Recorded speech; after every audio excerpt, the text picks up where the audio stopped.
In this podcast, I'm joined by Suman Mangu after the release of his new song, Anthe. Hello, Suman. Hey Karthik, how are you? I'm doing well. How are you? I'm good. It's been a long time. Yeah, it has. It's probably been like a year. Right? Yeah, Probably around a something year. like that. Yeah. It's nice to see people Yeah. and be in the same room. Yes, indeed. Yep. So your new song, Anthe, it was part of the One Day Beats thing that you were doing. So what inspired you to start doing One Day Beats? Why'd you start doing that? Yeah, so One Day Beats was mainly inspired because between my official music releases, it was taking a long time due to video production. Yeah, there was being- like 8 months between cello and Yeah, Anthe. that was mainly because we had really big production teams and we were Mm-hmm. trying to work around everyone's schedule. So Yeah. when you're trying to do big productions, it's just how it is. Mm-hmm. So I decided I wanted to release more. I had a lot of tunes I've been composing every day. So Yeah. I was like, why not just release something that's very impromptu, not Yeah, like unfinished, not perfect. Yeah. Just so that you could like get something out there and see how kind people of like react a to it. mixtape type style. So then I started doing that, and I've been getting a lot of good appreciation for it. So then That's nice. Ante could have been a One Day Beats thing. It Yeah. could have been released on there, but then I wanted more than that. So that's why I didn't release it on One Day Beats. So I was like, let me wait for the right chance, and so that's just how it happened. Oh, so you didn't release it as a One Day Beat? No, I have four episodes right now in One Day Beats, but none of them was Ante. Ante was not released there. So what was it like making this song from a more technical point of view? Like musically, how'd you compose it? What was your thought process while making it? You know, I get this question asked a lot, many times with other songs as well from my friends. To be honest with you, if you ask me again to do it, I would not be able to do the same thing because Yeah. it's you know how it is. Yeah. It's very spontaneous and Mhm. but I did start off with melody. I usually start off with melodies. All right. The melody, it depends, melody or percussion, but this one was definitely melody oriented. Yeah. You could tell by the song. The tune came to me, the lyrical tune, so I started off with. So you started with the lyrical tune, not a background one. Yeah, so I started off with the no, sorry. So I did have a one track. There was a bass track I added. Bass as in bass or Sorry, the or- bass as in like not bass instrument but bass track. Yeah. So I started off with the initial whatever you hear in the track, the initial The intro to the song. the bell. It's like a bell.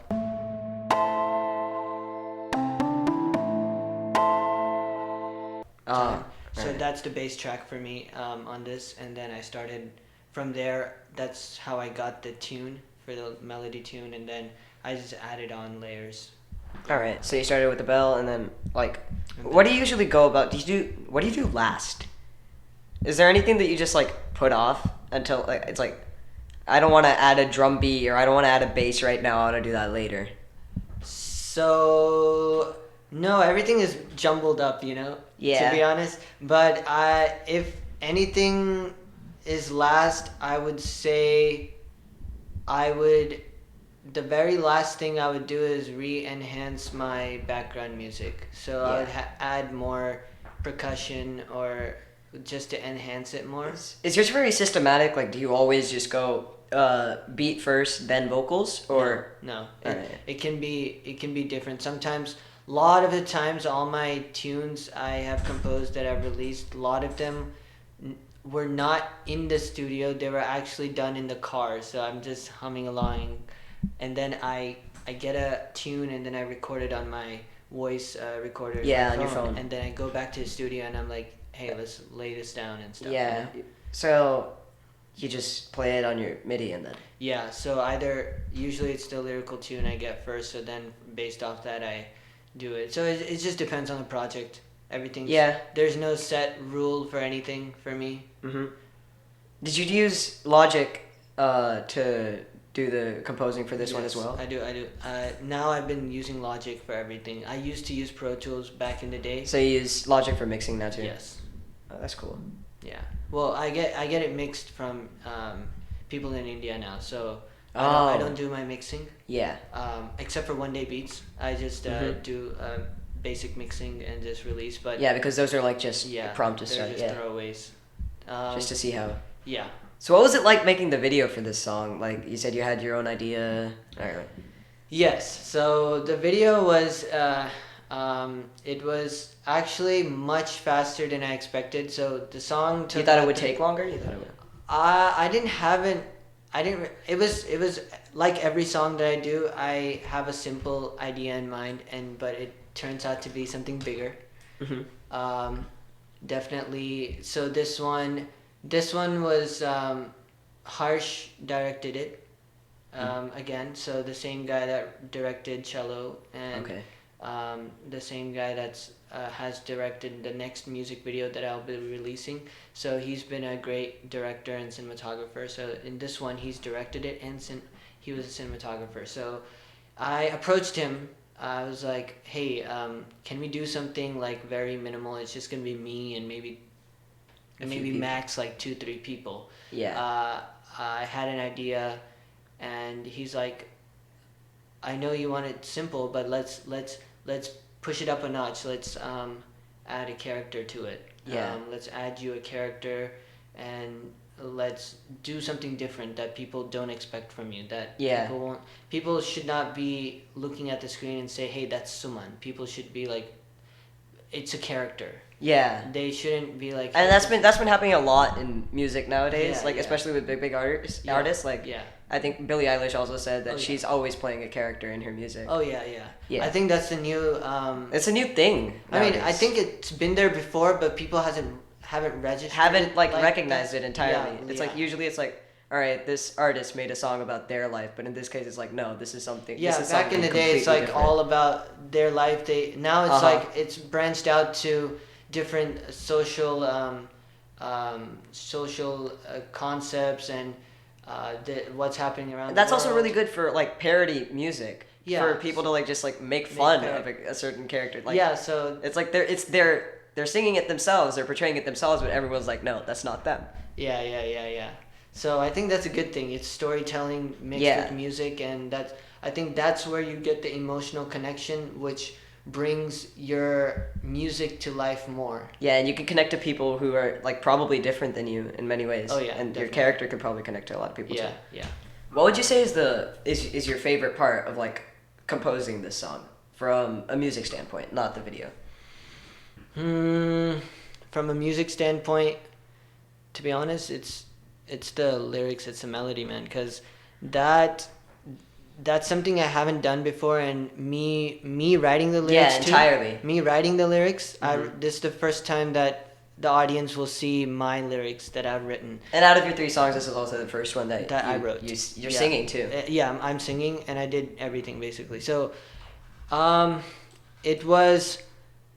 it's definitely the lyrics and the singing, because it gives a different feel, and I think that's what was the most fun, because I Yeah. kept going back, making sure the lyrics, because music is normal. I keep always going back and changing things, but for Mhm. lyrics, it was new to me, to be, hey, I can rewrite this a little better, or hey, when I ask my friend, they're like, hey, is this good? And then we talk about it, and we're only enhancing it better. I mean, that's with music too, but lyrics is different, because that's not Yeah. what I'm known for It's not your- at the moment. So Yeah.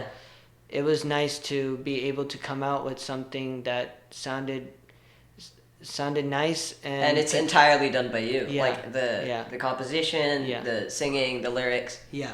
Yeah. Yeah. So what was your favorite part of making the video side of it, not the music? Oh, the video side was just the moment the director said take. I think Because that's when the character turns on. That's Yeah. when you're no longer I think you. from the second take was when I synced in, because the first take I was still my choreographer Kiran Kumar, he was showing me how to do some things because if you see the video, it's like me in a chair. You can only do so much in a chair. there's not much you can like, do. So choreography wise, I was a little confused because I was kept repeating things, and so my choreographer Kiran, he was very helpful. He's like, do this and then do this, and if you want, do this. So then by the second take and third take, I was like synced in, and from there it was just back to back, just recording. Yeah, it was all good. That was and I really liked that because I didn't have to do much. I didn't have to like dance or worry about my extras dancing with me or worry about a female lead that's dancing with me. I didn't have to do that because the models were doing their thing. I was doing my thing, and it just gelled together very well. And it was very less. It was It was less stressful this time. Than the other videos. So what's your next song? How much can you tell me about your next song? Well, we're almost done with the editing. So once that's done, we're gonna start posting the posters. The next song is very special because obviously it took a good amount of time. Is it also a character or? Yes, it is in a way a character, but you'll see more of me. Yeah. Yeah, and this was purely character, Anthe. Yeah, but the there's next gonna be one some is influence. me. Yeah, this, okay. Anthe is mostly me. There's almost done editing, meaning almost done editing the video or done editing the video. The audio's been done. Okay. Video is almost being done, and we'll start posting posters in the next one week or so. Can you give out the name? Or yeah. So the name there's two. Okay. So there's a Hindi version and a Telugu version. Okay. So the Telugu version will be called Premin Chava. The Hindi version is called Pyar Kar Le Tu. Oh, okay. Yeah. So that's about the most I can give to you. Yeah. What are you hyped for about this one? Like, what are you excited for? Oh man, this is something next level. There's a lot of things I'm excited for on this one. Mainly, first thing is the amount of work that was put in and planning pre-production and post-production and during shoot was 15 hours long. Whoa. Yes. And so we are just it's a lot of things that went into play and a lot of people on set. So you'll see on the video when you'll see that. Is there anything else you'd like to add before we finish? No, I think you covered everything. Thank you for having me again. Oh, thank you so much for coming. No, it's my pleasure. It really gave me an opportunity to start doing these podcasts again. I know I haven't done much in the past year, but I really want to start doing them more. Definitely. Right. Thank you. Before the video ends, I just want to say how much it would mean if you subscribe. A lot of people who watch these video podcasts aren't subscribed, and if you're listening to the audio podcast, I recommend you go to the video podcast and subscribe to the YouTube channel. Thank you.